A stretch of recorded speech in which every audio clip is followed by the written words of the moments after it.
Hello and welcome to Atop the Fourth Wall, where bad comics burn. As you can tell from the title of this episode, this is not the Patreon-requested comic strip My Cage. That'll be coming later this month after a bit of reorganization. What are we doing instead? Well, welcome, my friends, to PSA Hell.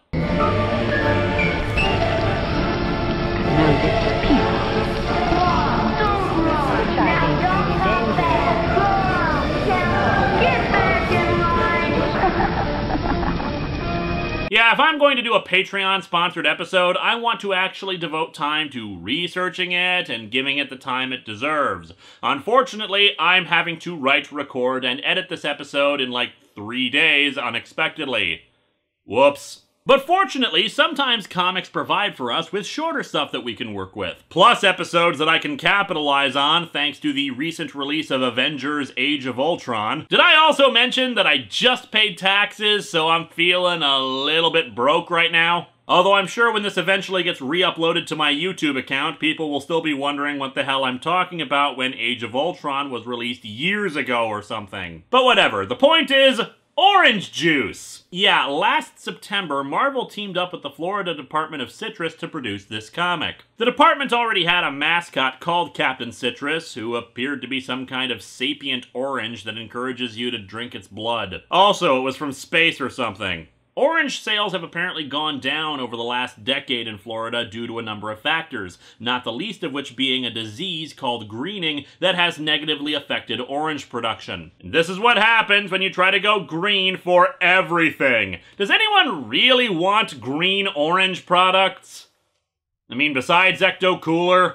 The point is that they revamped the character to try to promote Florida citrus and thus decided to work with Marvel since, well, superheroes are big today, the Avengers in particular. And thus we have the revamped Captain Citrus seen here, producing at least 2 comics featuring the character alongside the Avengers. There's supposedly a third that was being produced, but I haven't seen it. However, this is one of the unique opportunities where you can read the comic at the same time as I'm reviewing it, since at the time of this video's release, there's a free digital copy of the book on the Florida Citrus website. And I know what some of you are thinking. Wait, doesn't this break your rule of only reviewing comics that are a year old? To which I say, let's dig into Avengers Assemble featuring Captain Citrus #1 and see if anybody actually cares about that for this book of all things.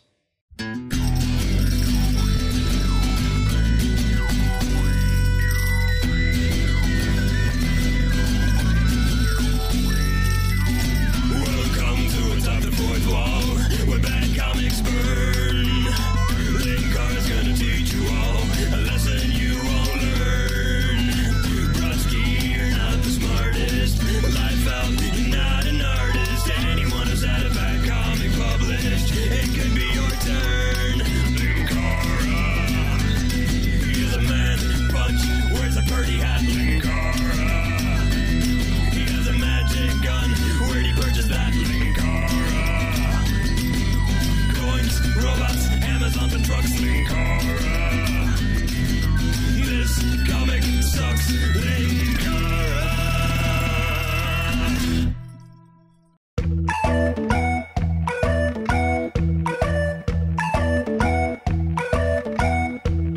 Tending my fruit, tending my fruit. The cover is fine, if a little plain. In the background, we see 4 of the Avengers, Iron Man, Thor, Black Widow, and Captain America, rushing to the sides while front and center is our new star, Captain Citrus. And I've gotta say, it's not all that bad a costume. I mean, like the cover, it's rather plain, but we've seen worse hero outfits, and I actually kind of like the green grass lining on the pants. Helps break up the colors a bit. That being said, I'm not quite sold on his chest insignia. I'm sure they're going for a sun or an orange or something, but the arrows make it look like his symbol is actually a joystick from above. Maybe Captain Citrus is secretly an unlockable character if you do the Konami code. We open in Florida, naturally, where a bunch of pink creatures are leaping up from the ground and tossing around very tiny cars. A mother and her child run up to some police officers. "Please help us! These monsters, they came out of nowhere!" "Everything looks under control to me, ma'am." "Yep, move along, please." I'd call out the cops on this horrible behavior, but this is the Marvel Universe. They're probably jaded to this kind of thing by now.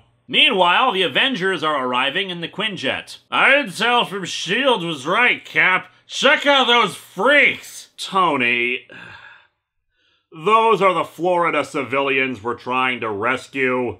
They're called humanoids, Tony. Despite their name, they're actually androids. They also more resemble ladybugs, so we're actually really confused about the name. They're nearly invulnerable to physical attack, so our only hope is to scramble their internal circuitry. We've prepared several copies of Internet Explorer to install on them. And so the four Avengers charge out, leaving nobody to fly the Quinjet as it crashes into Disney World or something. They engage the robots and wonder where exactly they're coming from, but enough of the superhero action. Let's head on over to an orange grove and the family that farms on it. Deb, if you're not gonna eat a big breakfast, at least drink your orange juice. Actually, I'm really more into apple juice. I have no daughter! Their TV on the wall is soon reporting about the artwork from the previous page of the Avengers going into battle. This is a special news alert. Orlando is under attack by hundreds of creatures. In response, the Avengers have arrived, but they're greatly outnumbered. This has been Plot Convenience News. All the plot that needs reporting on for the characters that need to know. The son of the family, John, sees the news and realizes he needs to leave. For whatever reason, these solar pods chose our backyard to fall into, and me to bond with. Now I have to use them. We're proud of you, John, but be careful. It sounds dangerous out there. Turns out this isn't Captain Citrus. He just wants to go out there to sell the solar pods to somebody. Whatever the solar pods are, it's kind of nice that John's family is fully aware of his superhero duties. You still don't see that very often in comics, even after all these years. Anyway, by going into another room and activating the solar pods, John becomes Captain Citrus! Let's show the world what Captain Citrus can do! Mostly I can do lemonade and Sunny D. Back in Orlando, an energy blast comes down and hits one of the humidroids or whatever. Thanks for the assist, Iron Man! However, it's not Iron Man that saved Cap. Actually, the name's Captain Citrus. Need a hand? Definitely. What did you shoot them with? Pure Florida sunshine. Just wait until you see my Pure Florida humidity attack. I don't know if that line is so bad it's good or just plain stupid. But either way, regardless of how silly this is, I do actually like that Cap just accepts the help right away. Cap's an accepting sort of guy, and Captain Citrus, despite how goofy that sounds, proves right out of the starting gate to be helpful. Hell, he even asks if Cap needs any help, rather than insisting on helping. But back to the ridiculous, as we see another of Captain Citrus's juice-based powers. Hard light weapons he can summon up. So, does Captain Citrus actually have any powers revolving around, citrus? Cap summons the other Avengers to him, explaining that he has a plan. Captain Citrus can focus his solar energy through Thor's hammer and create a wide-arcing beam that'll take out the androids in a single burst. I'm projecting all the power I can, Thor. I hope it don't overload your hammer. You needn't worry, new friend. Mjolnir can contain any force. Mjolnir comes equipped with the mightiest of surge protectors. The plan works and the androids are all disabled. However, Thor says they're not done yet, seeing as they don't know who sent the humanoids or why the authorities didn't intervene. Officers, none of you lifted a finger to help. What happened? I can't explain it, Captain. I know it sounds crazy, but at the time, everything looked normal. I mean, usually the attacks by killer robots happens in the evening, but still... It may just be a coincidence, but the other day I noticed a clearing in a neighbor's grove, like the beginning of a construction project, but the center was covered by a huge tarp. I don't believe in coincidences! Hey Cap, we both ordered the same drink from the coffee shop. I don't believe in coincidences!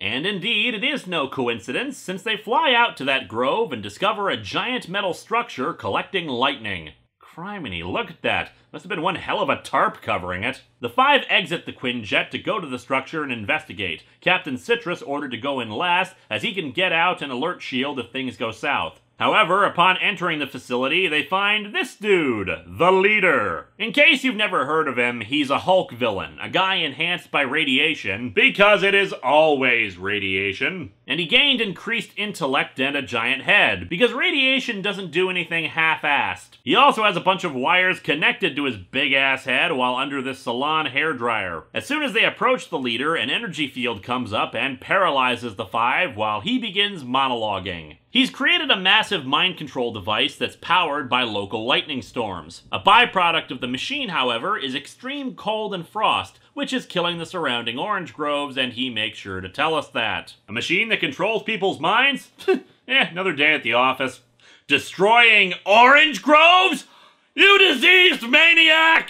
It seems he sent the robots to the city to test the machine's ability to control the police, and now intends to take the mind of the president. Fortunately, Captain Citrus is able to break free of the restraining field, though even he admits he's not sure how he did it. Maybe it's my solar pods, maybe it's my connection to these groves, or maybe you just really ticked me off. Captain Citrus, with powers and abilities too vague and ambiguous for the ordinary man. The leader warns Captain Citrus that his machine will kill anyone who tries to tamper with it, but he has an offer of his own. But if you join me, together we can rule the world! With our combined strength, we can end this destructive conflict and bring order to the galaxy. Join you and betray my family? Think again, genius! No one refuses me! No one! Damn you and your lemonade, Captain Citrus! Captain Citrus's blasts bounce right off of the machine, which fires back at him, but he's able to defend himself. He realizes the only way to cut off its power is to interrupt the lightning strikes going into the machine. Naturally, he decides to do that with his body, specifically his repeatedly mentioned solar pods,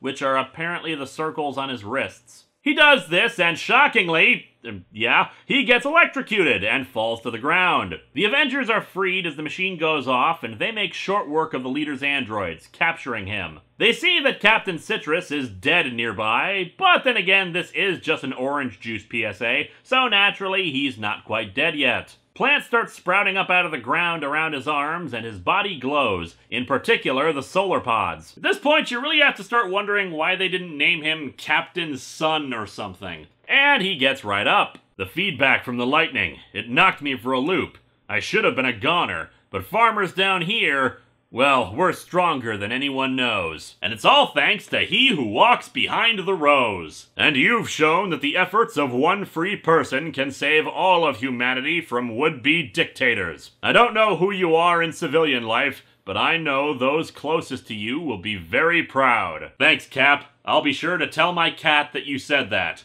And so our comic ends with the leader being taken away and Captain Citrus flying off. What a day! I met the Avengers, fought one of their worst foes, and helped save the world. And just think, it all started with a glass of orange juice. It'll end with one too. I'm contractually obligated to eat oranges in some capacity for every one of my meals and no other fruits. I feel dead inside. Anyway, this comic is actually pretty decent.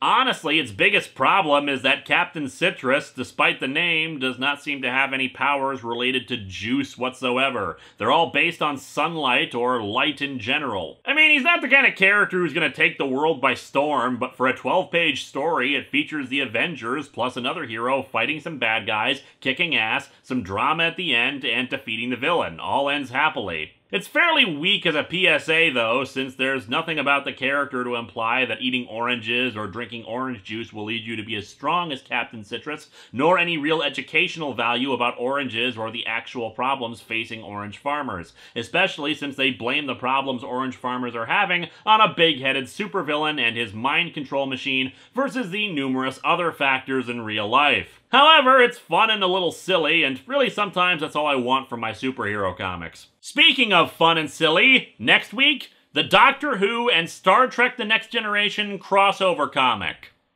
All of it. Thanks, Patreon!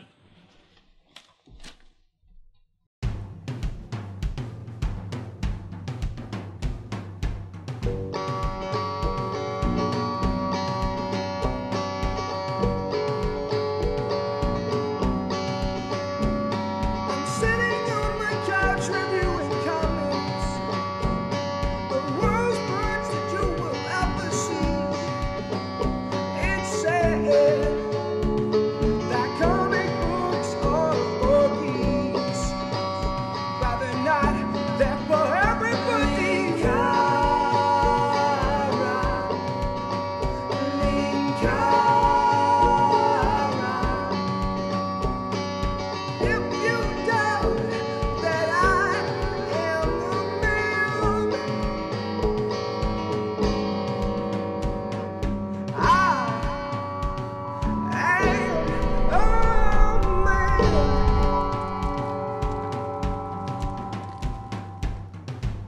We are proud of you, John, but be careful. It sounds dangerous out there. Watch out for grape juice. If anyone throws it on you, you'll lose all your powers!